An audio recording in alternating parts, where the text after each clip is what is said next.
All right, so we're continuing with this Portland linear regression model.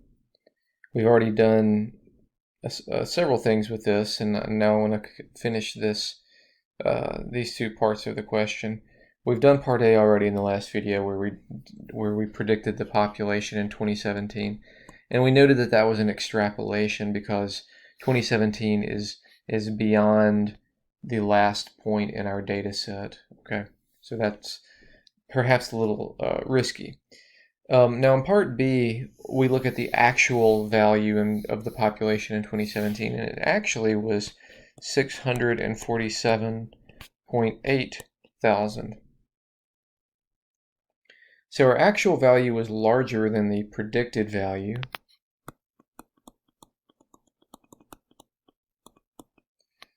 And so our model error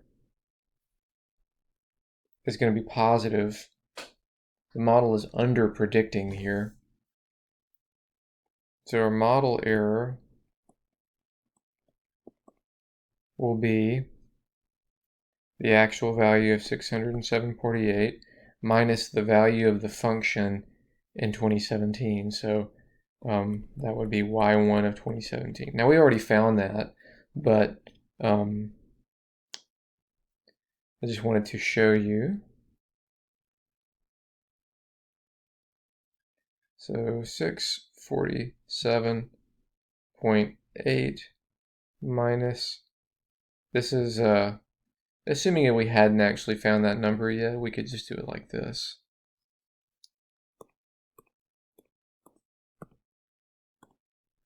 So there's our model error, 59 point, I think it was 32. Let me bring that back for a second. Yeah, 59.32 rounded. Okay.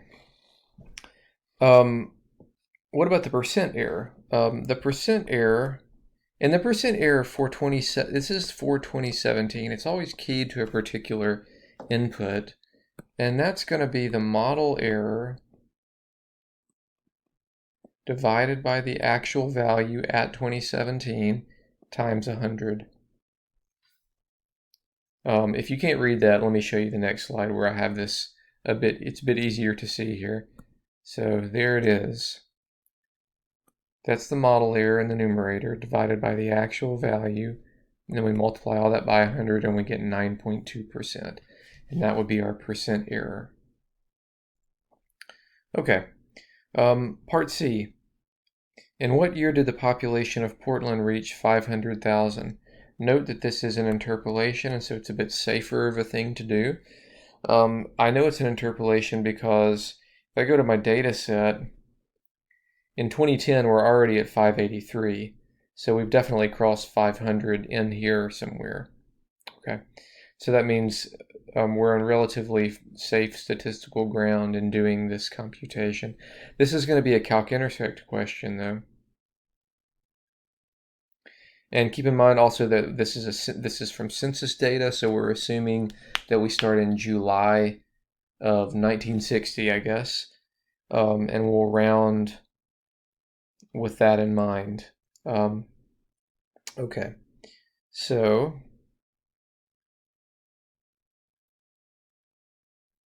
I've got my function here, I've got 500 here. Let me go to my window. I need to change my window to actually, because remember this is a calendar year model, so we actually started in 1960, and let's go to 2010. That should give me enough space, and then we'll do zoom fit with that. And I hope to see the intersection here. And there it is. Okay. So I will do intersect. And so we get 1997.22. That 0.22 is 0.22 of a year past July, which is still in 1997. So that will be our value, 1997. Okay. How about we look at another example now? Something that's, well, this is a sales model. So it's still a time-based model. It gives the annual sale of cassette tapes in the United States for various years between 1994 and 2001. So, and notice these years are, this is a little tricky thing here. These years are not evenly spaced, so they're a bit random. We've got 1 year, then 2 years, then 3 years, 1 year again. So don't forget that. Furthermore, we want to find the best fitting linear model for this, where for sales as a function of t, the number of years after 1994. So that means this is going to be an elapsed time. So we do need to reset the clock here. So this is going to be year 0.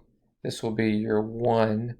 1995 will actually be year 3 because it's 3 years past 94. This will be year 6, and this will be year 7. So that's an easy thing to overlook when we enter this data into our stat editor, because we're going to have to do a linear regression for this. Okay. So I'm going to go ahead and I'm going to pause the video and enter these values in my linreg screen, and we'll come back. Okay, so I have now entered all my values into my stat editor, and notice that for column L1, I did note that my non-standard year increments here, 0, 1, 3, 6, and 7, and then I've got my cassette sales, and this is in millions of cassettes. For my data set, and as you might expect, these numbers do kind of drop precipitously because this was during the advent of compact discs and other media forms, and so cassettes were kind of going out. Okay, so there's my data, and now I want to do the regression. So we'll go to stat calc number 4.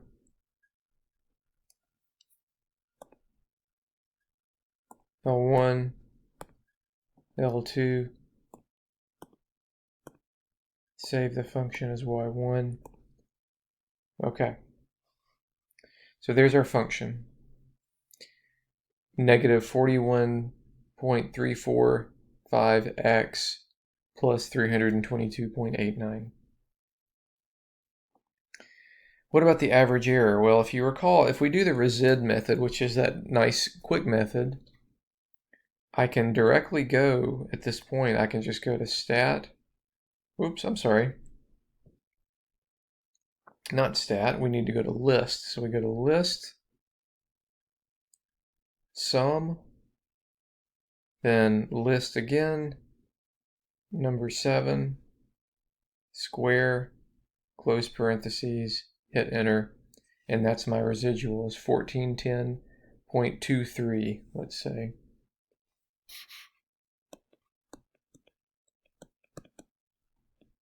And that's in millions squared is our unit there. I said 2.3. I think that's actually 2.6. I'm sorry. Okay, that's our SSE. Now for our average error, let me change my pen back to a different color here. Okay. Okay. So my average error, that's we've got 1, 2, 3, 4, 5 data points. So I'll bring back the calculator. I'll do second square root. Then I'm going to use my answer, divide that by 5, close my parentheses and hit enter. And there is my average error, 16.79.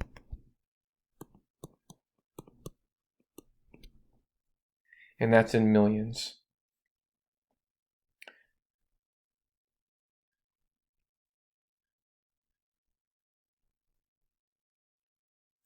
I wanted to go ahead and skip over to our error analysis screen. So that's what we've just done. We found all of this stuff.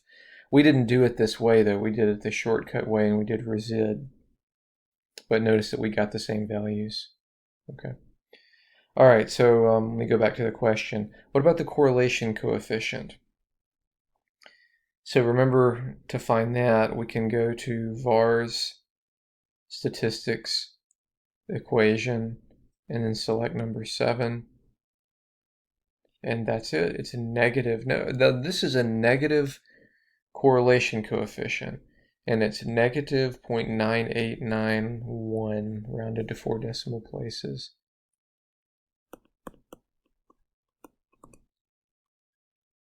Okay. Now, this is a fairly highly negative linear correlation coefficient. So my guess is that this is going to exceed our critical value, but let's just check. Our critical value would be 1, 2, 3, 4, 5, so it would be R sub 5. I'm going to go back to my, wherever that was, oh, here it is. 0.878 is R sub 5, and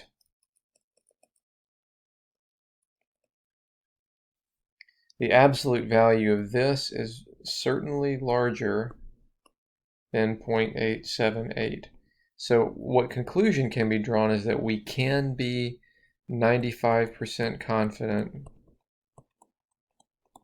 in negative linear correlation. Okay.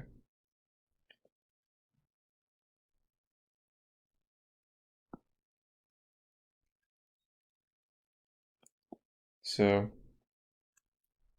there we go. There is our correlation information.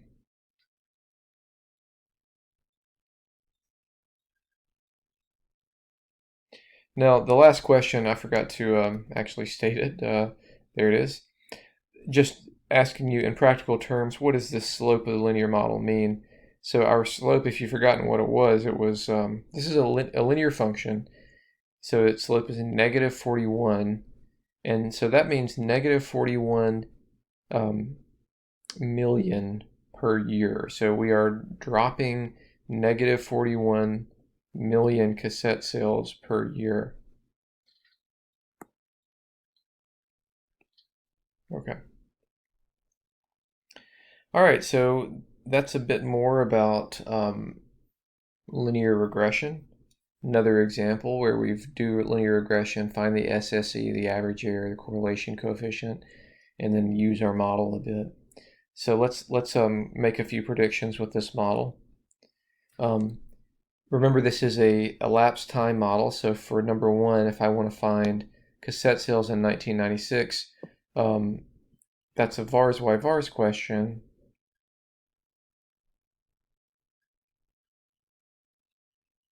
And I've forgotten what year we actually began.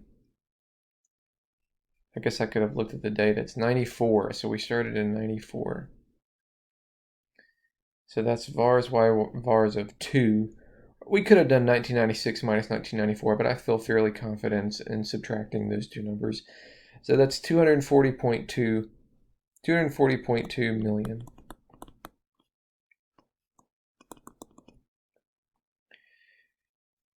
When did our cassette sales drop below 100 million? Okay, so this is a type 2 question. Our data, by the way, in this case is going to be, our domain is in fact a discrete integer domain. So we're going to use the kind of weird rounding in this problem. Now, how do I know it's an integer domain? Because we only have, for each year, we only have one sales figure. So we have the number of the annual sales for 1994, for 1996, and so only that. We don't have sales for July and February or whatever. We only have one number.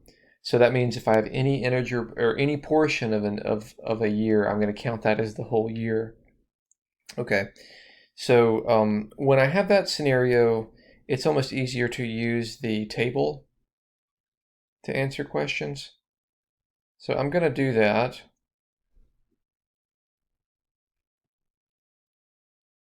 And I want to start in year 0. And let's go to the table. We want to meet or exceed 100. Actually, I'm sorry, we want to drop below 100, and that happens in year 6.